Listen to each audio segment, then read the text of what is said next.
Muy buenas tardes, apreciados asistentes a este Congreso Internacional de Educación Currículum.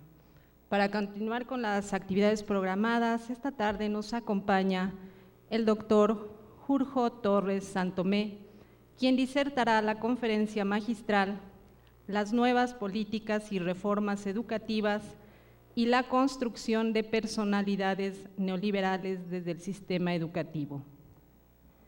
Antes de cederle la palabra al doctor, me voy a permitir leer una muy pequeña reseña de su historia académica. El doctor Jurjo Torres Santomé es catedrático de Universidad de Didáctica y Organización Escolar en la Universidad de La Coruña. Antes fue profesor en las universidades de Salamanca y de Santiago de Compostela, así como profesor visitante en la Universidad de Wisconsin-Madison. Sus principales líneas de investigación son análisis sociopolíticos del currículum, políticas educativas, currículum integrado, currículum antidiscriminación, multiculturalismo y formación del profesorado. Entre sus publicaciones cabe destacar el currículum oculto en 1991, globalización e interdisciplinariedad, el currículum integrado en 1994, un currículo optimista frente a desmemoria o fatalismo en el año 2001, educación en tiempos de neoliberalismo también en el año 2001, así como numerosos trabajos en distintas publicaciones colectivas. Actualmente es director del Departamento de Pedagogía y Didáctica de la Universidad de La Coruña. Sea bienvenido, doctor. Gracias por hacer todo ese viaje para estar con nosotros en esta tarde y le cedo la palabra. Bueno, muchas gracias. Y gracias a la organización por haber pensado en que podría tener algo que decir aquí. Y bueno, espero a ver cómo sintetizo un poco una temática que yo creo que es demasiado abarcadora en el periodo de tiempo de que disponemos. Lógicamente, yo vengo de una tierra que fue experta en dar colonizadores y cosas de ese tipo, tanto que la zona donde yo vivo se llama Finisterre, el fin de la tierra. Fíjense si éramos orgullosos, o en aquel caso los romanos, que fueron los que le pusieron el nombre, ¿no? Que era el fin de la tierra. No sabíamos de su existencia todavía. Pero bueno, da una idea de ese chauvinismo y de ese eurocentrismo que se fue constituyendo muy rápidamente. No quiero caer en ese pecado que toda mi vida me dedico a criticar. Y por lo tanto les avanzo ya. Lo que yo analizo es la realidad que más conozco, que es la de mi país o un poco lo que puede ser Europa, ¿no? Pero más mi país. Aquí, lógicamente, no conozco la situación en suficiente detalle como para atreverme a opinar y ahí son ustedes quienes tienen que decidir en qué medida pues alguna cosa, algún proceso que se está dando por allí puede estar aquí ocurriendo o pueden ustedes ver la amenaza de que viene, que también suele ser algo que caracteriza ese mundo que llamamos globalizado, así, ¿no?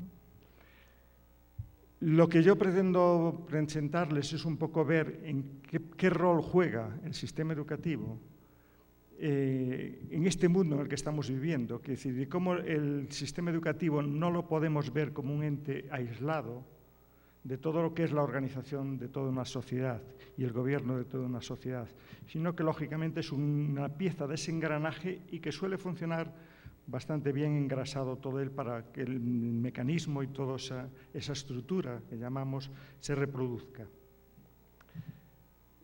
Si caen un poco en la cuenta, verán que una de las palabras que más se está repitiendo en los últimos tiempos es que vivimos en sociedades neoliberales y sociedades conservadoras. Es una alianza que se forma prácticamente en casi todos los países en los que gobiernan estos grupos, porque cada uno de ellos por separado no conquista suficientes votos como para lograr una suficiente mayoría y por lo tanto se lían y se apoyan cada uno en sus propios intereses, ¿no? La prueba es que cuando un partido de estos, un grupo de político neoliberal y conservador así conjunto, ocupa el poder, llega al poder, en este caso, por ejemplo, en el caso de España también democráticamente, también con una ley de elecciones que se llama la Ley OND, que favorece a los grupos más mayoritarios y de alguna forma infravalora enormemente a los grupos políticos más minoritarios, ¿no? Y que sacan muchos votos.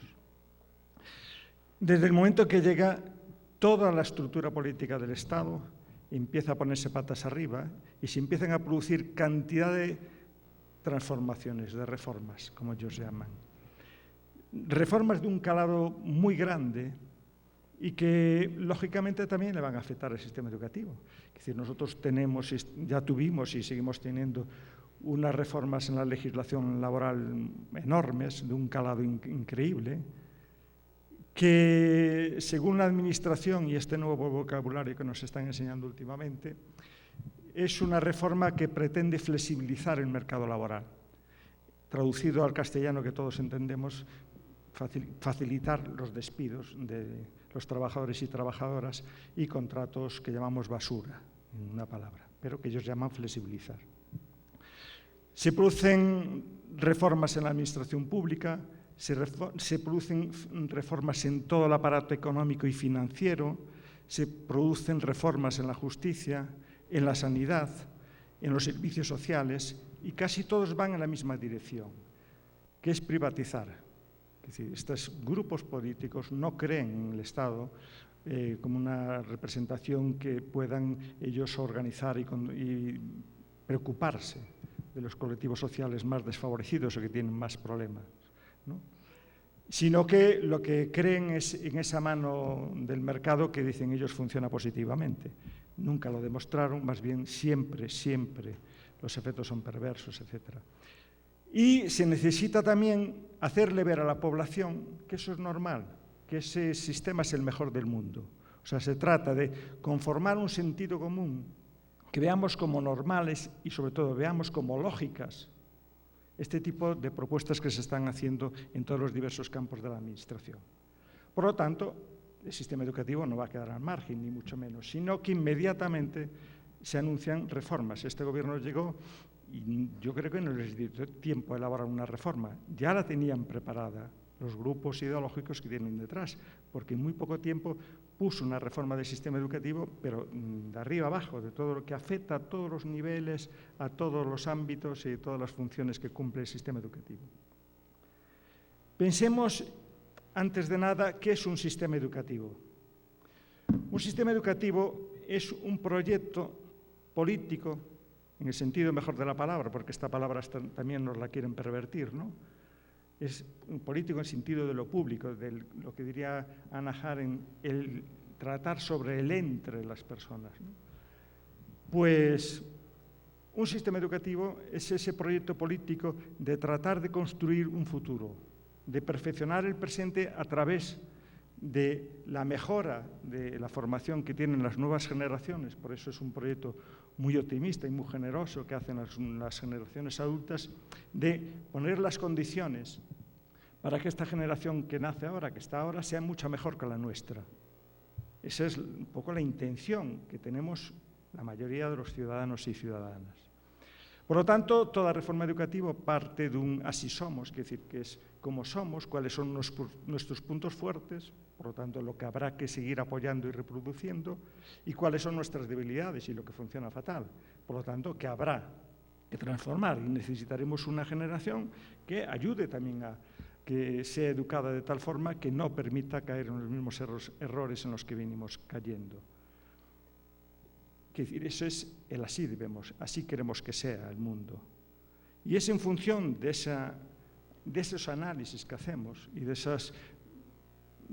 ese imaginarse ese futuro, como elaboramos toda una serie de estrategias. Y decimos, queremos un sistema educativo que capacite a esas personas, que les dé los conocimientos, las destrezas, los procedimientos, las habilidades, los valores, que hagan posible la perfección de ese mundo.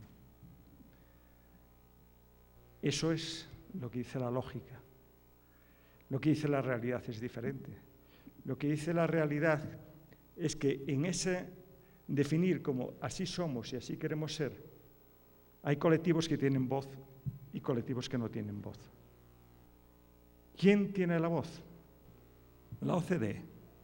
La OCDE es, yo le llamo ya, el Ministerio de Educación del planeta Tierra, porque a través de una serie de mecanismos, entre ellos PISA, pero tiene más mecanismos, pues les está condicionando todo el sentido común de quienes ocupan el gobierno, que son lógicamente estos grupos más neoliberales.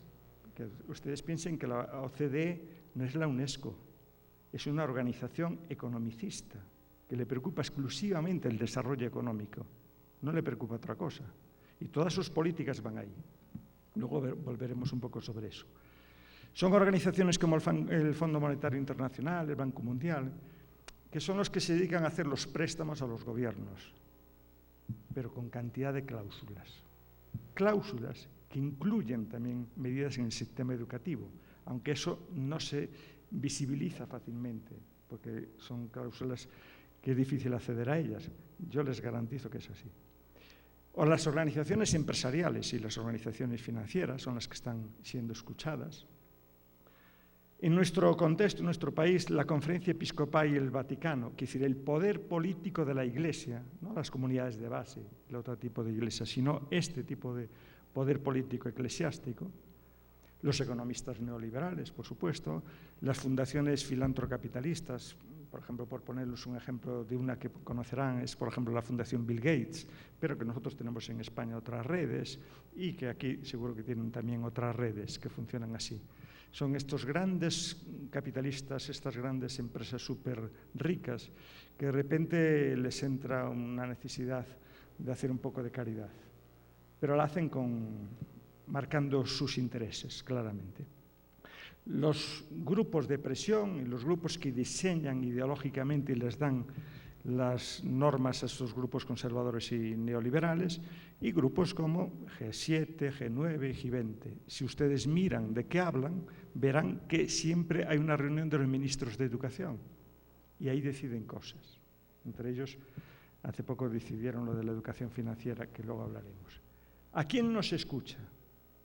Al profesorado, al alumnado, a las familias, a los sindicatos, en plural, ¿no? Que hay muchos y con intereses diferentes, pero aquí hay que escucharlos, a las organizaciones no gubernamentales o a la propia UNESCO. ¿Eso qué va a hacer? Eso va a explicar precisamente el cambio discursivo que se está produciendo. Hasta hace unos años, cada vez que pensábamos en la reforma del sistema educativo, cada vez que investigábamos sobre el sistema educativo, nos preocupaba mucho ver en qué medida ese sistema educativo contribuía a las desigualdades, facilitaba cierta reproducción o notables reproducciones de las desigualdades sociales, económicas y culturales. Y eso era lo que nos preocupaba ese fracaso escolar, y era un fracaso escolar en el que rápidamente víamos colectivos sociales, no personas individuales, sino colectivos sociales. Decíamos, ¿a quién pertenecen? Y era cuando descubríamos que había clases sociales, que había etnias, cosas por el estilo, ¿no? Claro, era un cambio discursivo que estaba preocupado aún así de este tipo de cuestiones, que se estaba produciendo en sociedades capitalistas. Eran a las sociedades capitalistas que habían construido un estado de bienestar, donde ese estado se preocupaba de redistribuir los excesivos beneficios que acumulaba ese capital y preocuparse en ese estado de bienestar que todo el mundo tuviera una educación de calidad, tuviera una sanidad asegurada, tuviera una pensión el día de su jubilación que le permitiera vivir dignamente, tuviera un seguro de desempleo, todo ese tipo de condiciones que en Europa llamamos el estado de bienestar. El cambio discursivo es que en este momento lo que le preocupa, si ustedes analizan y revisan lo que está pasando en el sistema educativo y cómo los gobiernos explican por qué quieren hacer reformas, son las necesidades de la economía productiva. Con lo cual es de un cinismo increíble, porque hasta le echan la culpa al sistema educativo de que no está preparando a la fuerza de trabajo necesariamente cualificada. Yo llevo tiempo diciendo e insistiendo en todas las intervenciones públicas que hago y debates en los que participo, que quiero que alguna vez en mi país me hagan presente una lista de qué empresa tuvo que cerrar o no pudo abrirse porque no encontró profesionales suficientemente cualificados en aquel país, en España. al revés. Lo que estamos viendo son que todas esas personas nos la están llevando ahora a los países más desarrollados, señal de que no lo debíamos estar haciendo tan mal, etc. Pero es una forma de aplazar los problemas, etc. Entonces, ese cambio discursivo es la necesidad de construir ese sentido común neoliberal y neocolonial, porque el primer mundo vive expropiando y aprovechándose de ese tercer mundo al que puede controlar o estaba queriendo controlar muy fácilmente. Por lo tanto, también en ese primer mundo es necesario construir una mentalidad neocolonial. Y les garantizo que si revisan los materiales curriculares les aparece a la primera vista. El cambio discursivo es enorme, porque pasamos de un sistema educativo que quería formar ciudadanos y ciudadanas. Claro, el ciudadano es la persona que vive en sociedad y que se ve como interdependiente y que ve a la persona que tiene al lado o que tiene más lejos como que tiene que preocuparse de ella, que aquí estamos todos unidos en un mismo proyecto. El cambio es a la formación de personalidades neoliberales. ¿Qué significa eso? Personas con valores y vínculos entre sí, es decir, esos vínculos que establecen no es por el bien común que hace la ciudadanía, sino son por los negocios privados que puede tener cada uno de ellos. En realidad lo que se trata es de educar a empresarios y empresarias de sí mismas, es decir, personas que todas las decisiones que van a ir tomando tienen que ver, pues de alguna forma, con esa mirada puesta en un mercado laboral, con los intercambios mercantiles que van a realizar. Claro, ¿qué es un ser humano neoliberal? Pues es un ser competitivo, que se rige y vive en un mundo donde las palabras que él controla y que guían sus acciones son la eficacia y el rendimiento. Vigilen el sistema educativo cuántas veces aparecen las palabras eficacia, rendimiento, pero con ese significado que le van a dar quien define lo que es el rendimiento y sobre todo quien lo evalúe. Y ese mercantilismo se va apoderando de nuestro sentido común.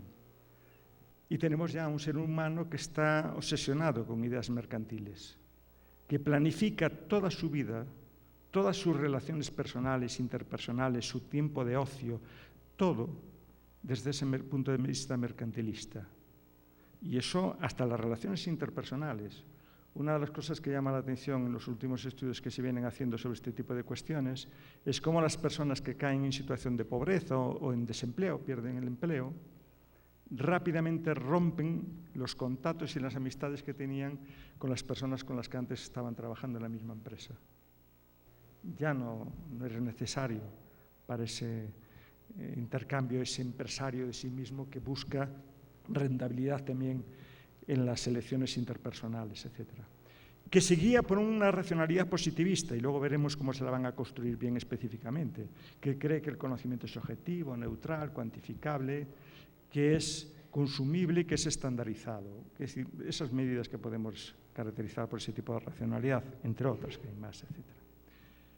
Esa misma racionalidad positiva despolitiza todo ese conocimiento y, de alguna forma, entra mucho más lógicamente esa racionalidad empresarial y esa racionalidad económica y, sobre todo, entra porque a partir de ese momento entramos en una red y una estructura burocrática increíble que hasta nos dificulta pensar alternativamente, porque tenemos que estar cubriendo papeles o cosas o preocupado por preparar determinada prueba o determinado control o cumplir determinados requisitos que se nos van a exigir, etcétera, etcétera. Asumimos una especie de lógica coercitiva y violenta, es decir, somos personas donde ya todo se va a regir por ese tipo de cuestiones, donde nos va a obsesionar la estadística y una especie de cuantofrenia increíble, y estamos todo el día siendo medidos, comparados, contrastados por estándares que, según nos venden, miden la eficacia de algo, y con eso pretenden taparnos la boca, etc. Son personalidades autoritarias que se les va a privar de contenidos, de procedimientos, de valores sociales que les hagan pensar en el bien común, incluso algo más sencillo, que les haga imaginar que otro mundo puede ser posible, ¿no? Triunfar en este tipo de personalidades es utilizar a los demás como mercancías y por lo tanto también ellos mismos se construyen, se convierten en mercancías. Esa es la mentalidad neoliberal